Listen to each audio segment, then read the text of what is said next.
लिहाजा हम बात करेंगे इस मुलाकात को लेके, और इस मुलाकात के हवाले से सबसे पहले कोई दिनों की बात नहीं है, हफ्तों की बात नहीं है, चंद महीने पहले हमारे प्रोग्राम में भी आए थे फैसल वाडा साहब। उन्होंने बात की थी कि अमेरिका के अंदर जब इलेक्शन हो जाएंगे, अमेरिका के अंदर ट्रंप जब बैठ गया तो उसके बाद उन्होंने कहा कि वहां पे जो एक बड़ी मुलाकात होगी, वो जब मुलाकात आप देखेंगे तो फिर आप हैरान और परेशान हो जाएंगे।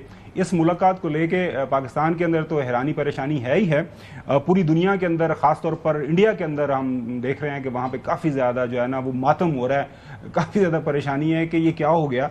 पाकिस्तान एक तरफ हमें जो है थप्पड़ मारे हैं, मार का हक जीता, और उसके बाद वो प्रेसिडेंट ट्रंप के साथ फील्ड मार्शल की मुलाकात भी होने जा रही है।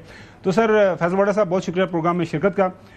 हम आपकी जो स्टोरी का क्रेडिट है, क्योंकि हमारा प्रोग्राम है द रिपोर्टर्स, वो स्टोरी आप दें, हसन दें, हमें चौधरी गुलाम हसन साहब दें, तो क्रेडिट हम उसको ज़रूर देते हैं। वाइट हाउस की नाजरीन ये एक प्रेस रिलीज है, वो आप देख लेते हैं, for immediate release.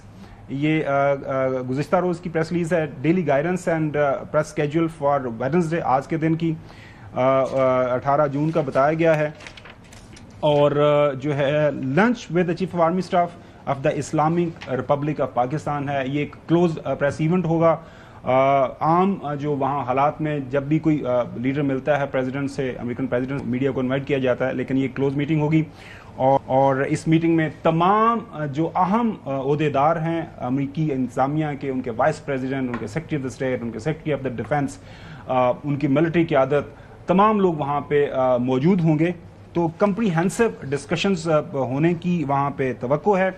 Senator Faisal वाडा साहब, आपको पता है कि पाकिस्तान के मीडिया के ऊपर जो आजकल बड़ी खबरें आ रही हैं उन्हीं के तवज्जुह से आती हैं, तो उनकी मेहरबानी, हमें वो वक्त दे देते हैं। बहुत शुक्रिया फैसल वाडा साहब। इस मीटिंग को लेके अगर मैं आपसे ये जानना चाहूँ कि how do you see this meeting, हम इसको आगे लेके चलेंगे प्रोग्राम को, ईरान इसराइल का कॉन्फ्लिक्ट, पाकिस्तान जो इंडिया का कॉन्फ्लिक्ट है उसके हवाले से, लेकिन पहला जो आपका रिएक्शन या आपका तबसरा तजिया इस मीटिंग को लेके क्या है?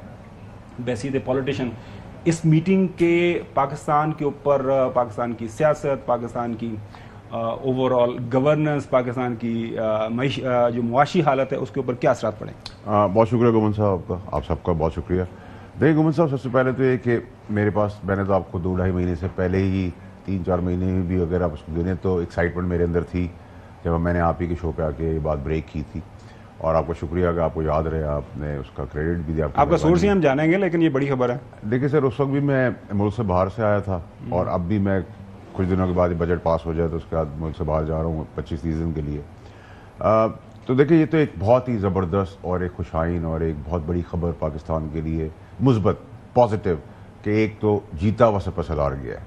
जीता हुआ सफर, एक तो मिलना, मुलाकात एक दुनियावी ताकत के साथ तो एक अलग चीज़ है, जो आपने वैसे बताया, आपने कुछ सही बयान किया कि अमेरिकन प्रेसिडेंट दुनियावी तौर पर प्लानट अर्थ के ऊपर तो सबसे पावरफुल आदमी होता है। तो एक मुलाकात खुद इटसेल्फ एक बहुत बड़ी चीज़ है। फिर आप जीते हुए सफर सलार को की मौजूदगी वहाँ, जो रिप्रेजेंट कर रहा है 25 करोड़ लोगों को, और वो भी 25 करोड़ लोग जो अब लब्बैक कह रहे हैं, अपने चीफ के पीछे खड़े हुए हैं और सेलिब्रेट भी कर रहे हैं, तो ये बहुत बड़ा मार्का है। लेकिन मैंने आपके प्रोग्राम में एक और बात भी की थी गुमान साहब, भूल गए, कि 40 साल से जो खबर नहीं आई थी वो अगले 40 साल के लिए खबर आएगी।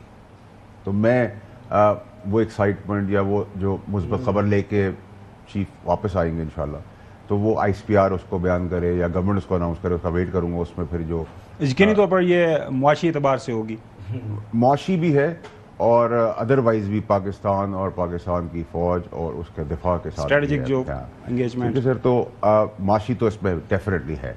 तो सब अच्छी खबरें आ रही है। एक आदमी आपको ऐसा मिल गया जो लीड कर रहा है फ्रंट से, और ये काम अगर 25 साल पहले शुरू हो जाता तो हम बहुत आगे निकल जाते। यही वो सारे लोग हैं, यही वो सारी शक्लें हैं जो अब आपको मुस्बत किरदार अदा करती हुई नजर आ रही हैं। तो इसका क्रेडिट तो जिसको जाता है, वो चीफ को जाता है, वो आप दे रहे हैं, और सब बरमला दे रहे हैं और खुशी से दे रहे हैं, एक्साइटमेंट से दे रहे हैं, which is very good and very progressive and for productive Pakistan. तो अब तो सियासत, अगर आप मुझसे कहेंगे तो सियासत अब बैक एंड पे चली गई है। अब तो एक आदमी, वही जो मैं हमेशा कहता हूँ, PIA का जहाज बगैर पहिए के लेके चला था, वो मौसम की खराबी के बावजूद भी टेक ऑफ भी कर रहा है, लैंडिंग भी कर रहा है। तो क्रेडिट दें, और जो मातम हुआ हुआ है अभी हिंदुस्तान की तरफ से आपके इब्तिदाई में, इसके ऊपर हम तफसील से बात करेंगे।